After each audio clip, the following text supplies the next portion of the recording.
All right, welcome everybody to this episode 38 of the Navigating Now virtual roundtable series. I am Anthony Ewing with Thatium. I am joined today by another incredible guest who I will introduce here in a moment. But to cover off on some housekeeping items, we want to welcome everybody into the virtual roundtable. We have some folks joining us via Zoom.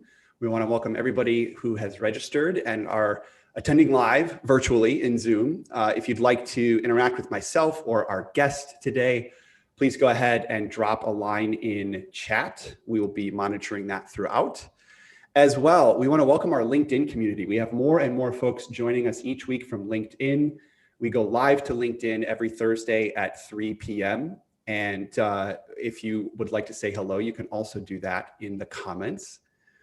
We also broadcast to YouTube and Facebook. So for all of you who are joining in your feed or who have planned to tune in, we welcome you back to the table. Again, we go live every Thursday at 3 p.m.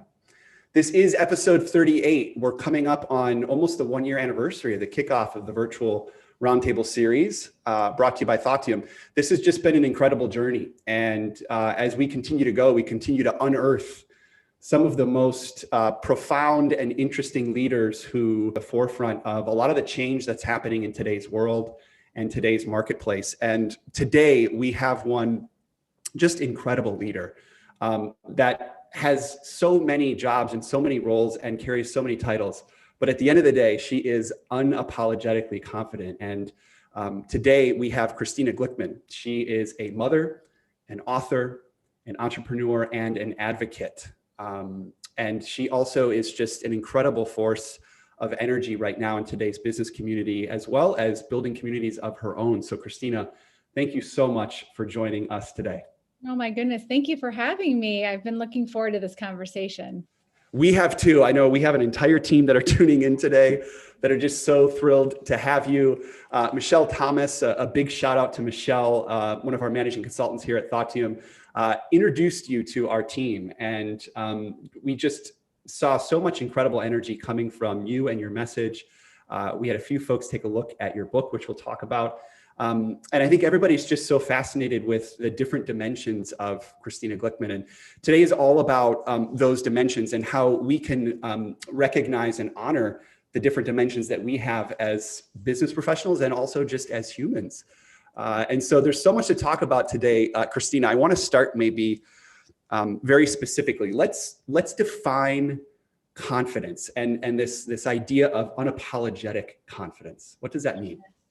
Well, I honestly think that has a definition that is different for everyone. And I also think that it's not permanent. I think that it changes depending on the seasons of your life and where you're at and all the chapters. But confidence really comes from the root of not only knowing who you are, but willingness to step into who you are. Because a lot of times we might know how we'd like to behave, but it's really when we can step into that momentum and actually present ourselves out into the world as our real self. And the consequence of sharing our real self is judgment, fear, rejection, failure, you name it. So while the word confidence and be you and all the terminology we hear all the time, it's so wildly cliche, it, I find, is one of the hardest things that people can really do and be. And I think that we are constantly exercising that muscle. And some of us come into this world with some DNA that's probably more hardwired and more confident, right? If you have children, you know some are just different than others. But I do think it is something that can be a learned habit, a trait, all the things, if you're willing to do the work. Yeah. And this these concepts, authenticity, confidence, and the enablers of confidence and authenticity, vulnerability, trust, psychological safety. These are terms that are so quickly making it to the forefront of our discussion in so many communities. I would say almost the business community is maybe one of the latter communities to be brought into these conversations. Mm-hmm. And I want to talk a little bit today about how you are starting to influence and create community around these topics. But what I'm so fascinated with, Christina, is the many hats that you wear. And as we were prepping for this show, I said, what do we call you? Because you're so many things, and like in what order? Yeah. And you so confidently and immediately said, all of these titles that I wear are preceded by, I'm a mom. So tell us a little bit about that. How has that always been something that you've so emphatically identified as, as you start to put that up against so many other roles that you play in your life? And did it take a certain level of confidence for you to put that in front of everything else, even just from a personal brand perspective? Absolutely.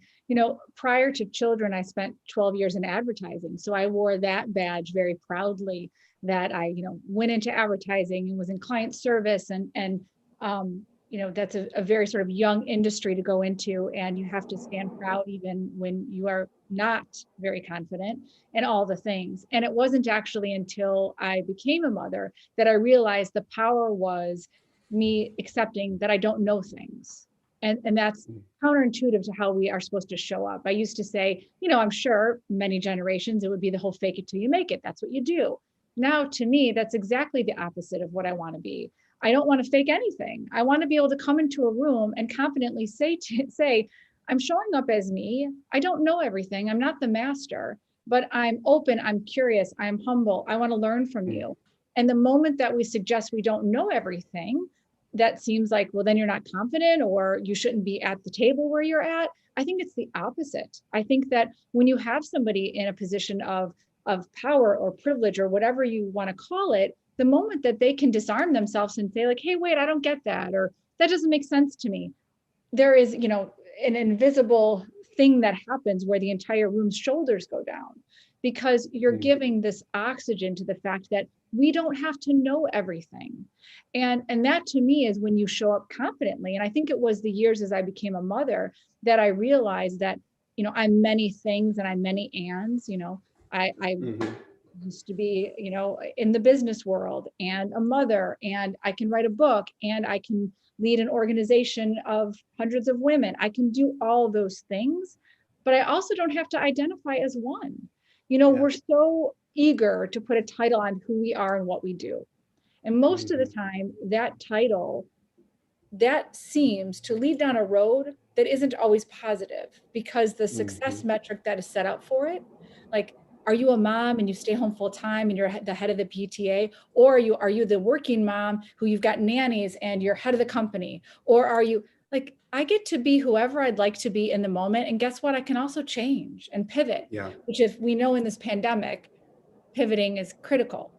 But I will say that my life's work, at the end of the road, will be looking, did I create good human beings? And that will always be the test for me. But along the way, I do get to show up for myself and be these other parts. Was there a certain, I appreciate that perspective. I have a lot of friends who have most recently turned parents, and a lot of guy friends who have most recently turned fathers. And it's almost overnight that they inherit this certain sense of humility, certain sense of, I don't have all the answers. And I think it's because of, being in the space of a new mother or a father. Maybe you're iterating and failing and trying just so quickly that you just kind of, there's a certain sense of letting go. And so did you gain a little bit of that humility, which allowed you to step into more of who you are 100%. Based on those first few years with your children? I laugh now, and I'm 48, and I laugh at the things I used to say. I used to say when I have kids, they are not going to be all consuming. I'm going to still do this and I'm going to do that.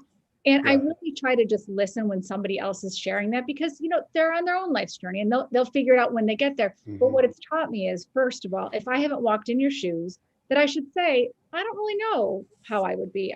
It's funny, the older I get, the less confident I am that I know things. Because I've realized that the wisdom is the unknown. It's allowing for these things to happen. It's being able to sit in stillness.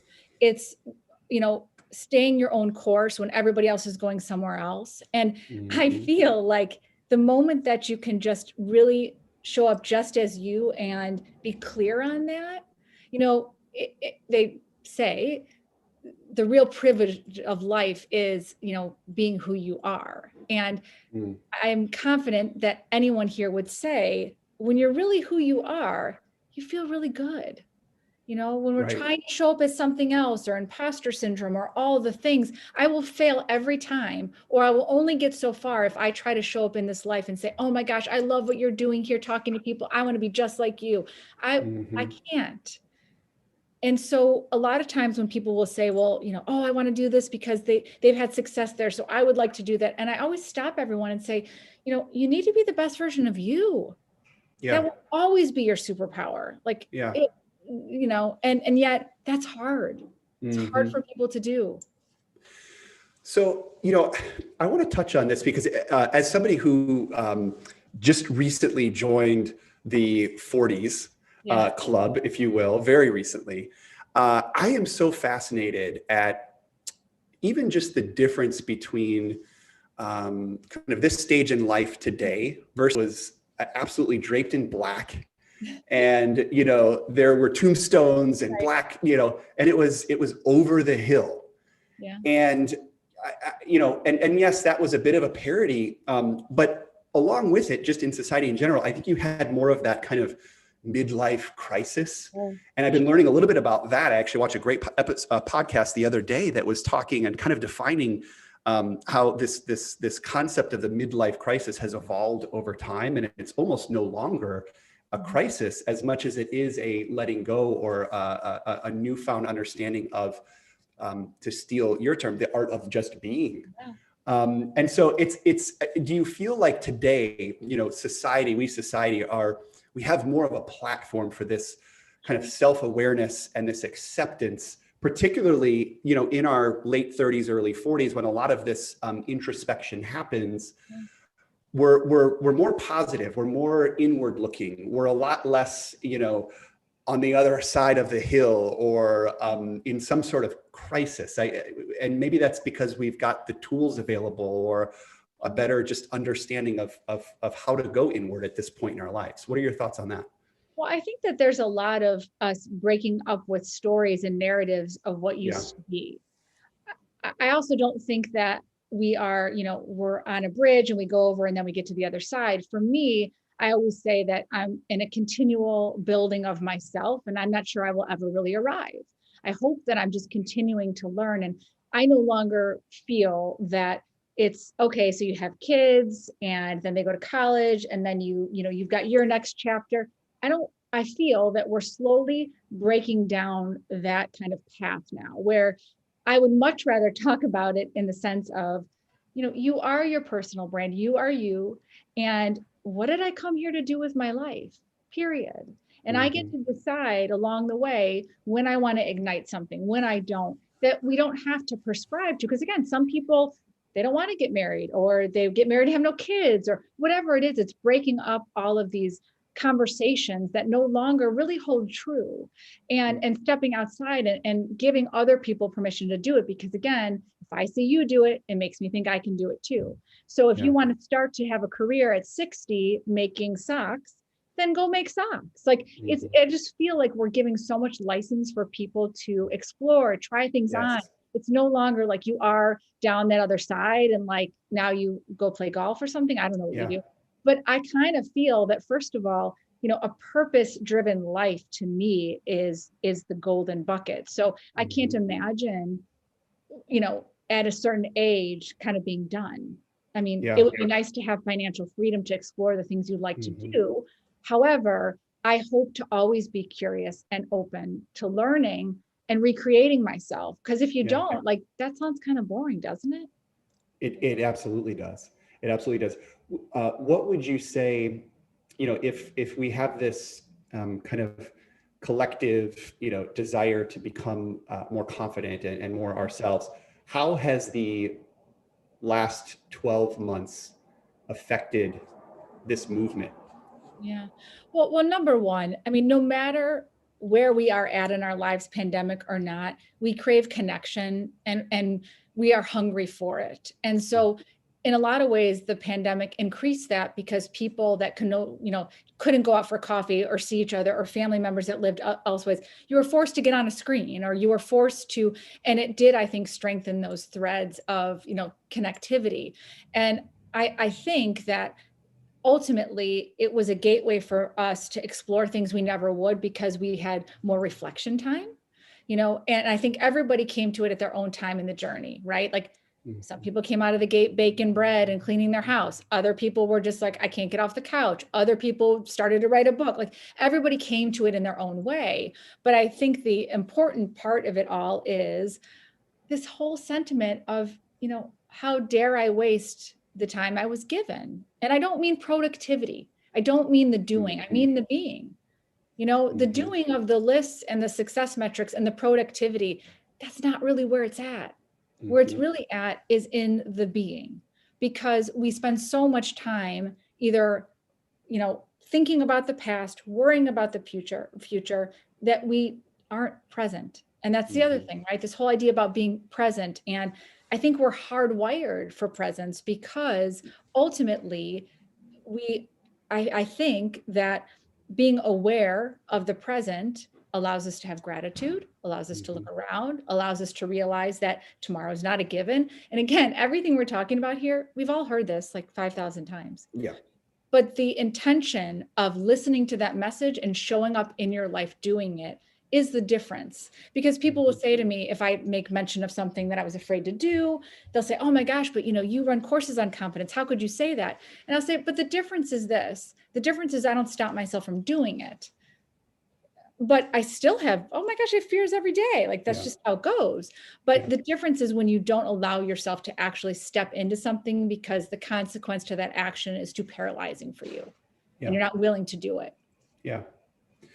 I love that. I want to maybe take a step back and we still haven't like properly introduced you, Christina. So I almost, and without the formal introduction, I'm curious, and I know our listeners are maybe curious as to a little bit on your career path and how you've converged on what seems like a really nice convergence on kind of your personal and your professional brand, and marrying what you love to do, your vocation, your practitionership, with your career.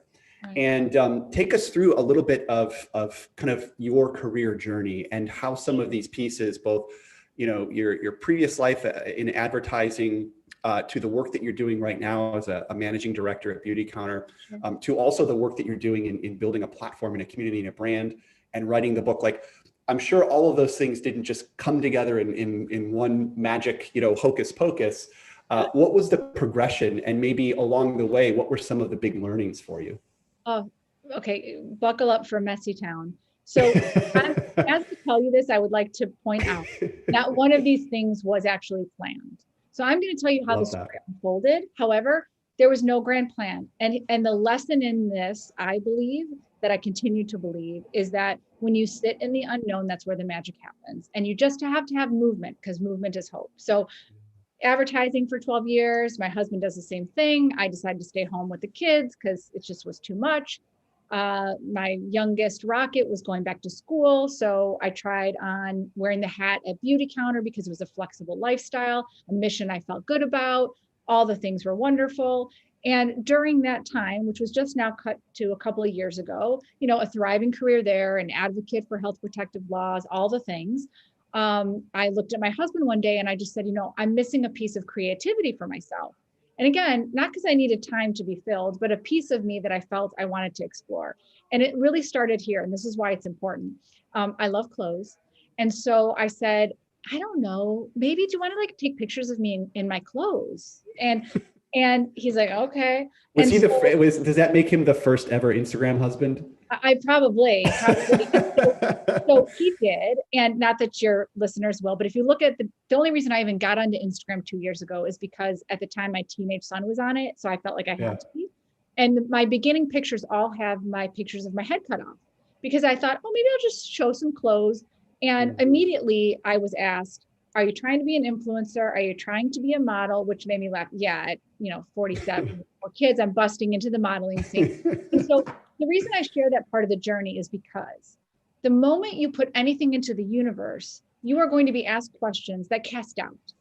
I don't know what I'm doing. All I know is that I like the clothes. So I had to continually shut the doors and just say, I'm going to keep going. So what ended up happening was I realized, okay, it's not about the clothes. I don't want to be a stylist. I don't want to be like what parts I liked or didn't like. And what it led me to was, gosh, it's really about how I show up in life and how clothing is just one other expression of me. Well, then I started to, while I was in the drive-thru at Starbucks, would write in my notes of my iPhone thoughts of how I felt in my clothes and like how it made me feel. And that was the book. The book was giving permission to show up as yourself through the channel of how you present yourself out into the world.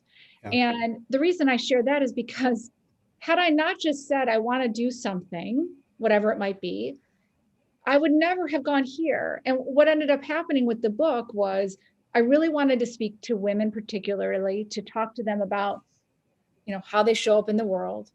And then out of that was born, wow, women really want to connect on another level about confidence and all the things. And I created a community that we're 6 months old now with a couple hundred women that show up every month. And so the reason I share that is because if you can release yourself from the outcome and understand that your success is inevitable because it's inside of you and you just keep moving, the path's going to go. Yeah. I don't believe it's that magic. Like I worked so hard and I did XYZ. So now this is going to happen. Mm-hmm. If I did that, I would never do any of the things I do. I just truly feel like I've led with pure intention and trying to be an architect of my own message and how I feel about it, and releasing the rest. And I got to tell you, that is not easy. It's not easy. It's not easy. I mean, all the self-doubt of whatever your project in front of you is, whether it's at work or otherwise, why should I write a book? I'm not special. I'm a dime a dozen. Everyone talks about this stuff. But when you can get to a place where you say in your life, whatever it may be, I'm doing it for me. I'm not doing it for you. And being okay with that, because the confidence part comes in knowing that, if I do the book and it sucks and my family and friends buy it, they tell me they like it, but it's really awful. Then guess what? Life moves on and no one cares. Yeah. Kids still love me, but I did it. And so I just don't think that we allow ourselves, whatever facet of life we're in, to make the next step because of so much fear that we put on steps 9, 10, 11, when it's like, and so for me, it just became a message of seeing so many incredible, strong, purpose-driven women in particular that were now allowing themselves the permission to show up in this life in the way that they could. They don't have to just be a mom if they want to be more. Yeah. And so I just got very, very involved in wanting to see people and bring that out in them. I love that. First of all, again, I just love the authenticity in that. I mean, even the way that you opened this up, you said, okay, buckle up for messy town, I think you said, right? Yeah. I mean, there's clearly, you were not, reverse engineering anything as much as you were just continually trying to invest in this open space where, you felt like you could build more confidence. I want to talk about, like when you first started that Instagram handle, right? And you were starting to post some of the pictures of the clothing, your passion, and you said it was immediately met with very specific questions, right? And those questions oftentimes completely shut us off. It's why a lot of people, and we'll stay on Instagram, a lot of people will post something and they will immediately take it down based on either not getting feedback or potentially a couple of questions or comments. And I think that doesn't just happen in Instagram. It happens across a lot of our creativity, where the second it's met with doubt or shame or a question, we will shut it down. So what tactically can we do to push through, what Brene Brown calls kind of the shame monsters or the shame gremlins that immediately are met when we put something forward? I mean, I think a couple of things, and I deal with this every day. This is my challenge every day. Totally. And that's why people say, oh, you feel that way? Of course I do. Of course I do. But things are met with that side eye, right? One is my expectation that it will be, not to be negative, but it can be and it will be. And I continually go back to this thought in my head that I always say, I will not hand you the driver's license to my life. The second that I allow you to control my movement, I'm not doing what I want to do. And that for me is, what a shame that you don't show up in the world with whatever it is you want to share because you're afraid of how you'll be judged or rejected. Or so therefore you take away everyone's stories. And I'll give you a really live example. I shared a story the other day, and my first thought was, wow, I shouldn't share this story because people have it worse than I do. And then am I going to look selfish? So you go through all the things, right? Yeah. And then I stop myself and I say, anybody that knows me. And they know that I'm sharing this story for these reasons. I'm going to do it. And I know better, because the moment that we, kind of, again, handcuff people or not allow people to share their stories, the power of storytelling is everything. Yeah. And so we don't give the safe container for it. We have to create it. Yeah. And I want to add to that, because I almost want to reflect something that I've seen you do from afar that I really respect and I really relate to. And I do think that it's a very kind of tactical way of dealing with a little bit of that self-doubt that comes up. When you do something and it's met with question, or it might be met with the side eye, as you mentioned, the way to break through it is to keep doing it. Yeah.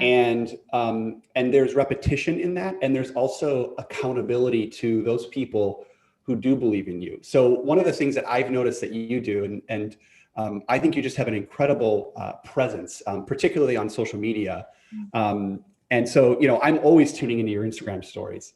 Oh, so the Instagram story that I love most from you is every morning you take a whiteboard and you write down the day. And to be honest, Christina, I don't even know what else you write down. I just see you writing down the day.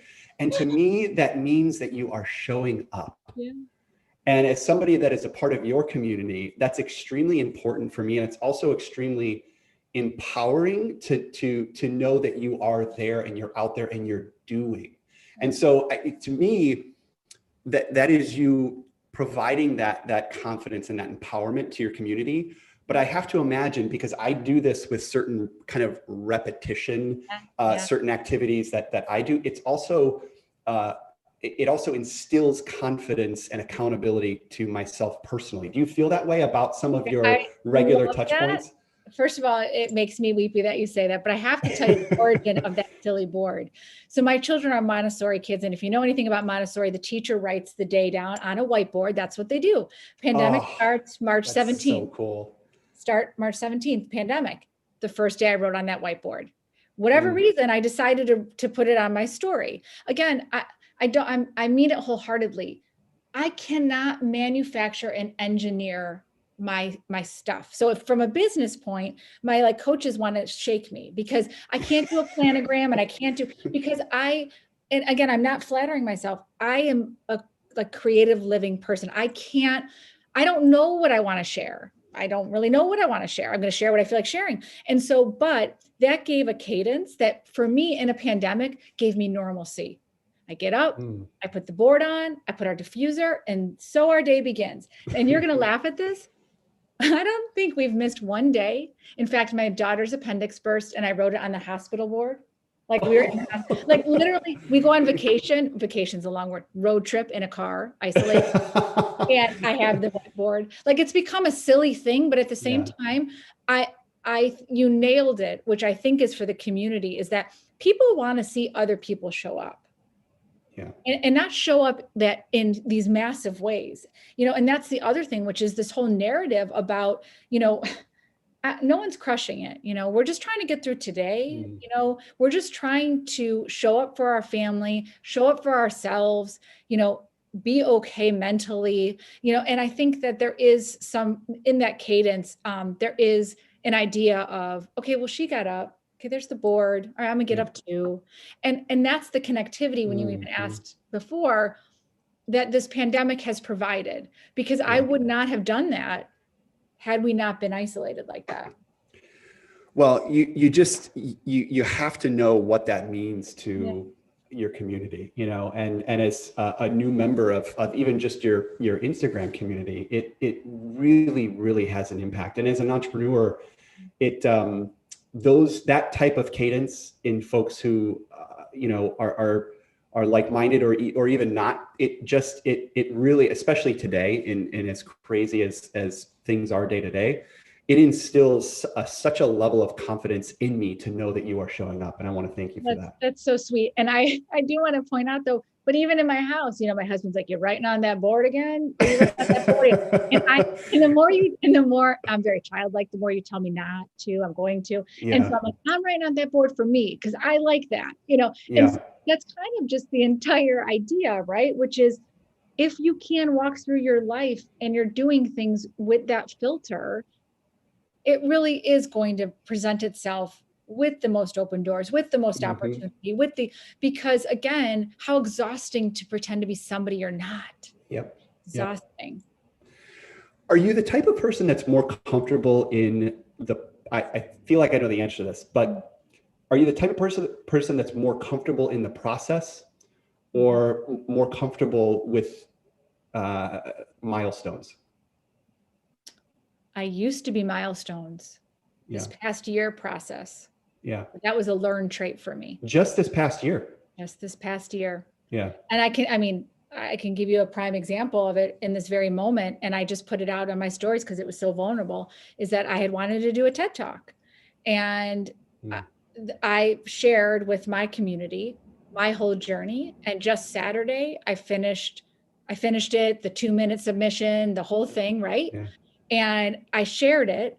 And the reason I shared it, and then I was getting back like, "Oh, that's so great." And I kept having to say to people, "You guys, I didn't get anything." Yeah. But the reason I'm sharing this is because today I feel like I already made it. I made it because I did the work. Like, I hope to get accepted in next year or 5 years. But here's the thing. I did it. I did the work. And the process was so hard for me. And I wanted to share the journey because the real applause is the journey. The real applause isn't, "Hey guys, I won, I'm here." And I'm trying so hard to shed light on that, because saying yes to yourself to try things on is really hard. And we don't share that because, so what happened? I can't wait till I get the rejection. So I can be like, "See guys, I told you, didn't get in." But here's the thing. I'm going to keep going. So are you. And we keep going, but we don't usually share in that way because we are milestone driven. I mean, listen, I'm a dreamer too. It's not that I don't want things, but if we don't enjoy the process and the journey, wow, are we missing out? Sure. And as much as, the term entrepreneur and entrepreneurship has been defined and redefined and overused at times, I wonder if that is one of the real kind of underlying definitions of an entrepreneur. It's somebody who relishes in, believes in, and lives in the process. It's almost the cost of entry of entrepreneurship, or even creating and building anything, is you have to enjoy that process. And I guess that leads me to maybe my next question. You're building a community, and I think you mentioned earlier that you've got this new community that you're building. It's got 200 people. Something tells me, with a little bit of time and a lot more of yourself, which is what you're pouring into your community, that community could very easily be 200,000. And I'm curious as to what's the sweet spot for you in terms of your influence and your reach? Yeah. Again, I feel like I've been on a real journey here. The sweet spot for me is every time we have a community meeting, that it's better than the last. And that's all I need to offer right now. That's it. If I think too far ahead, I don't know if I will be creating in a space I think that is the most authentic I can be, because I'm actually not. I mean, I'd love to have a movement and do all the things and all of that. But for me to stay true to it, I have got to stay in the moment and lean into the community, hear how they're feeling, because otherwise I would be creating a community for the million versus the 200 that are there now showing up for me every time. Yeah. So, it's kind of twofold, right? You got these big dreams and you want to create, but at the same time, I'm here now. Mm-hmm. I'm here now, and I'm going to serve you to the best of my ability, whether you're one person or you're 200. And I'm going to give you everything I have. I love it. I want to stay on the topic of community, but I maybe want to get a little bit tactical because I know that we do have some folks who tune in that have an idea or a product or a service, and they know that building a community is something that they want to do or need to do. They don't know how to get started, or they don't know kind of what are the key ingredients to community building. And we could get as tactical as it sounds like these 200 people live somewhere. Is it a Facebook page, Facebook community? No, so I'll get really tactical. So it's a membership community where they have a private page, a member portal page off Kajabi, for those of you that use that system. And they basically get videos from me every single month that's in their private page on a certain theme, right?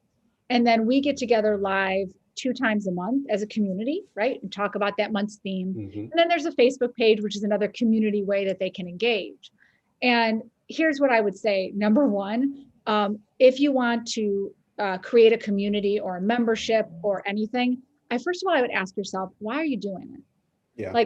There's no wrong answer. Are you doing it purely for income reasons? I'm no shame. Okay. I want to understand if it's a revenue generator. Are you doing it because you want it to be a platform for another course or tool or something that you have? Are you doing it because you really do want to be in this like servant leadership role? So get clear on why you're doing it. And that could also change over time. But I think that's important because that's how you build it then, in my opinion. And the second thing is I would listen to the community that you have. It could be 2 people. It doesn't matter. I would listen to what you think they might want. The other thing I would say is you're ready now, which is I didn't have a membership, and I remember it was October 2nd or something. And I just decided I was going to do a membership. This is so very me. I just, I love it. Me. I mean, oh my gosh, I'm a hot mess. And I just decided to go on my story and I was like, oh my gosh, I'm launching a membership. Who wants in? Send me your email. Literally. I had nothing, nothing. But I knew that I wanted to create something. And I knew that by declaring it, all I needed to do was know the next step, right? That's all I needed. If I sat down and let's say you were my coach and you said, okay, let's build out this membership and what is the price points and how many do you want? That gives me hype. I'm not saying that's not for the way I operate. I got to be just one step ahead. So I would just say, get clear on what you want to do and you can do it. Absolutely. Yeah. And be a great listener. And then also feed the souls that you have. Don't be chasing the next, feed the souls that you have, because again, I mean, these are your people. Yeah. And I'd also add, it's interesting. And I'm curious as to, how, is your community made of a very specific type and demographic? Are you allowing, other types and demographics in? Because I think one of the things that we've learned is, when you start a client services business, like a consulting company, you talk a lot about, building community. And for us, that means thought leadership. That means getting out there. That means, getting into the professional communities that have like-minded people. Yep. What we're learning is that the most powerful community that we're building are people that are completely outside of our intended target. Yeah. They're people who believe in us as individuals, as people. I've talked a lot recently about those folks that geographically are in our 6-block radius here in Fulton Market, Chicago. They're small business owners that I walk by every day and have discussions with, and they want to know about what we're doing at Thoughtium. And we're learning that there are no requirements for who steps into this platform with us. And when we keep it that way, and you said something earlier, when we have a very unique focus on the next conversation, we give our 100% attention to that next conversation. Right. And we don't start with what massive LinkedIn communities can I tap into and post the right white paper and get a whole bunch of likes. Right. When I'm talking to Jimmy Graziano, the owner of the 80-year-old Italian deli down the street, that's the most important conversation for me. Am I selling a big strategy engagement to him? Absolutely not. But somehow, some way, that has fueled this community, this very diverse community that we have here. And ultimately, it feeds the organization, and ultimately, it feeds our platform. So tell us a little bit, like, Yeah. how wide are you looking, Yeah. and what types of folks are you finding stepping into your community? And I just want to say, it's not that I haven't like done the business homework and understand funnels and revenue buckets and clients. And I like to do it the way I like to do it. And so I don't want to minimize the smart people. I just don't. Okay. That's a good shout out. Yes. I just want to say, I don't minimize that, because I know that there's a lot of things I can do better, but I'll tell you what, I need to have joy in this process. I need to love what I'm building, and I need to be able to build it that is completely authentic to me, because that means that when you come to me, you know what you're getting. So I was wildly surprised and thrilled that in my community, I have as young as college students and as old as 65. I have Black, I have Latina, I have transgender. I have women that work, women that are going through a divorce, women that have no kids, some have kids. You name it, they are there. The common thread is good people. Good people that care about doing something else with their life. They've got that itch. Like, I know I'm meant for more, but I don't know what it is. I might need a little kick to do it. I need a safe space to be vulnerable and permission to show up. I need to be validated. I need to know I'm not alone. Basic needs here. And because my feeling is, listen, I can give you worksheets, action, accountability till you're blue in the face. If you are not whole, you will only get so far. What I'd like to do is help you get more whole so that you can become the best person you are. Because again, in the journey, you get to understand it's the becoming of yourself in that. Mm-hmm. And aren't we so lucky that we have the culture, the society, and the tools right now to be able to invite people into communities from completely different, walks of life. It really is amazing. I mean, even before this show, you and I kind of had a moment where we were both, we were 30 seconds from hitting live, and I kind of whispered, like, isn't this nuts that we're able to do this in 2021? I mean, there's no way a year ago that, I'd be sitting here with you. There's just no way, the world was totally different. Right. And for that, again, I'm extremely, extremely thankful. Yeah. Go ahead. And I was just going to mention one more thing, if it's helpful, thinking about your audience, if they've got a product they're trying to launch or an idea that they want to have born, again, I think the most powerful thing we can do is stay true to ourselves. So we continually make these little nicks, right? So if I set out to do my membership, but I said, okay, I'm too aggressive with the hair and the thing and the thing and the thing, and I want to tone myself down so that I'd be maybe more appealing to a wider crowd. Totally not me. And so I use that as an example because we're constantly trying to fit somewhere, fit whatever. But I'm telling you that the right community will come, the right people will buy your product, the right people will want to talk to you when you just do it about yourself. And it's hard. Not saying it's not hard. I mean, trust me, I'm always, even today, I was like, oh, I don't know, should I have a big shirt on? But guess what? I really can't be another way. And not to sound rude, but if you don't want this, then you shouldn't invite me here, right? Like, isn't that how it goes? Yeah. I think. Yeah, I think so as well. I absolutely love your green shirt. And again, I think it's more than just a good look. I think it really is continuing to give people permission. And you're doing that through community. You're doing that, through the way that you show up to conversations. And it sounds like that's, again, your vocation. That's the work that you love to do. Yeah, that I'm lucky enough to do at this point. Yeah, absolutely.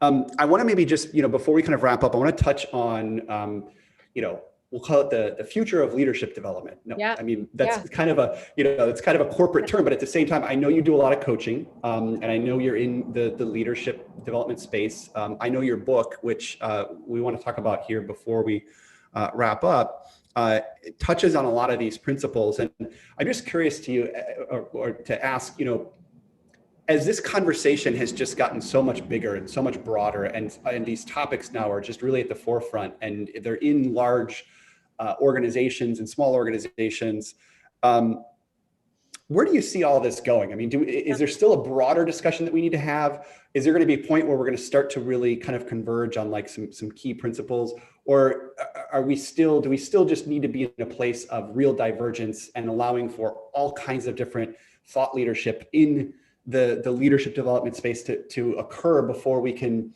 again, start to kind of organize it all? Because it just feels like there's so much out there right now. There is so much. And, my hope is that we could welcome in as much thought leadership as possible, because when you are confident, you allow other thoughts because they don't rock your world, because you don't feel that you are at risk, because you are confident in what you do know. And I think that the future of leadership for me, and again, I lead my Beautycounter organization, I lead in coaching calls, I love leadership. I will always say that I definitely subscribe to servant leadership, and that how am I here to serve you as well as shine the light on you. But I will say that I think the pandemic, where I've seen other leaders really change, is that, I don't care what business you're in the business of people. Doesn't matter. Mm-hmm. Yep. And what I've seen is that there has had to have been more compassion, more empathy, all the things about people because of what everyone has been going through. So I've personally seen more organizations leaning in to taking care of their people by, when I say this, by feeling seen, heard, and loved. Like, don't we all want to be, I don't care what company you are in, that if you don't feel appreciated or validated or accepted or recognized, you will never perform to the level you probably could. So I personally have seen in some of my organizations, leaders that normally don't operate with that lens, sort of being forced to because of the pandemic. And the racial crisis and flooding or whatever it might be, people have had to suddenly, and the term I'm not using is nicer or kinder. I'm just saying, actually look at somebody and say, how are you? Yeah. How are you? Yeah. And so that for me, for leadership, is what I've seen the difference. And I get asked often on other like Beautycounter calls, they'll say like, what do you think is your leadership, style or and I will say time and time again, if you are somebody that is in my team or organization, you would know, like, I see you. I see you. It doesn't matter if you have, the tiniest of business or the largest, you are going to be felt the same. Yeah. That's one of the biggest shifts that we've seen in the space is the individual conversation, that individual recognition is the need for that is greater today than it ever has been. Yeah. And these kind of pocket discussions, check-ins, block walks, we call them, are just so important, and they're so informative. And I think that almost makes the future of leadership, or even leadership today, more of a ground game than it ever has been. And to me, that's really exciting because I love the ground game. I love the hand-to-hand combat, and it maybe even affects, again, the way that you're able to spread your leadership. I mean, without the pandemic, you would be traveling across the country in front of larger groups. Yeah. And today we're almost forced to have a little bit more of that kind of local discussion. And that breeds more authenticity. It breeds a better community, does it not? I mean, I think that it's allowed everyone to get a glimpse into the human side. Yeah. So, when the president of your company is sitting in their kitchen and their dog's jumping and their kid is next to them, there's suddenly an unveiling you've never seen. Yeah. So I personally think that if we choose to, look at some of these things as positives, I think it's made a lot of good inroad to that and mental health and things that I don't know if we would have had the spotlight on. Yeah, I love it. So your book, Xtra, The Art of Being, which I just love that title. What are maybe the top one or two questions that a future leader or reader would have, like big questions that they want more information on that your book might be able to answer? I don't know, because it's not a how-to or a guide. I think I get asked a lot, how do I conduct my business that's a personal brand for myself? Like, how do I show up in my business, whatever it might be, and have my own personal brand come out, right? Like, how do I show up in that way? And that's hard for a lot. It doesn't matter what you do, putting your own spin on that. And I think that, again, this book is bite-sized and candy-sized thoughts and ideas because that's also how I operate very quickly. Yeah. So And that's how you wrote it, apparently, right? It was like yeah. your stream of consciousness. Yeah. Yeah. And again, I was told, and I wasn't with them any longer, but by a publisher, you shouldn't have different fonts. You shouldn't do this. You can't do that. And I was like, okay, so that we're not meant to be. So I got to go somewhere else. And again, not because I'm right or I'm trying to prove anything. I'm just trying to honor the relationship with myself most. That's it. Yeah. Yeah. And that's very hard to do. So I think that with the book, I would just say, I don't think you have to be a woman, or I think it's for anybody that's looking for a dose of inspiration in showing up, permission to do some things differently. And I think the stories, there's little bits of stories in there too. I don't know, give validation depending on where you are in your life. Mm-hmm. Okay, I love it. First and foremost, I want to thank you for just stepping into this discussion. I knew you would do it so wonderfully, and I knew we would be completely off whatever show notes that I had. My Absolutely. Absolutely. No. I honestly, we wouldn't have it any other way. We really appreciate your creative confidence, your ability to step into this discussion. I personally, as someone who's really just been following you for, the last several months, have really, really appreciated the level of accountability that you show on a day-to-day basis to your community. It reminds me of the responsibility that we all have to show up for each other. And I just really appreciate that about your style. It's very authentic, and it's one of the most accountable styles that I've seen out there in a thought leader. And for that, I just know that myself and your entire community are extremely grateful. So I want to thank you for that. That's so kind. Thank you. Well, thank you for letting me share here. I'm sure your audience is like, what on earth is this woman going? Hopefully they picked up some things along the way, but I love what you're doing. And, the power of storytelling is everything. So thank you for sharing. Absolutely. Okay. There are people that are either watching this or are going to watch this in the future that need to find you. How do they do so? That's so sweet. Really easy. My name is Christina Glickman. You could find me on Instagram with that name. Everything I do is housed there, from my membership to the book to anything. It's pretty easy. Amazing. Awesome. Christina, thank you so much. Yeah, thank you. Okay. This was an incredible episode. I knew the time was going to fly so quickly. I did have a couple of questions that came through that unfortunately I was a little bit selfish with the time, but we hopefully, really came across with a lot of different insights, not just on leadership, but also on Christina herself. We are live every Thursday at 3:00. We couldn't be more excited about the March lineup. Today was just a wonderful way to kick off the month of March with Christina. Next week, we have a good friend and a community member, Aaron from Wattage, Chicago. He's going to be talking about the future of fitness. He is a predominant thought leader here in Chicago, bringing fitness to both individuals and groups. The following week, we have Nosa. Nosa is a well-known name here in the Navigating Now community. He is a community leader. He's an advocate. He wears a lot of hats. He's also a recent TEDx speaker, and we're going to be talking to him about servant leadership. And then the following week, we are going to unpack the 2021 Workplace Learning Report. So we're going to be talking about adult learning and the future of learning, and we're going to be inviting some of our own. So the Thought Team Learning and Development team are going to be with you all unpacking those topics. So just extremely excited to have such a great and diverse group of leaders at the table, including Christina today. We will see you all next week at 3 p.m. and we hope you have a wonderful rest of the day. Thanks, everybody.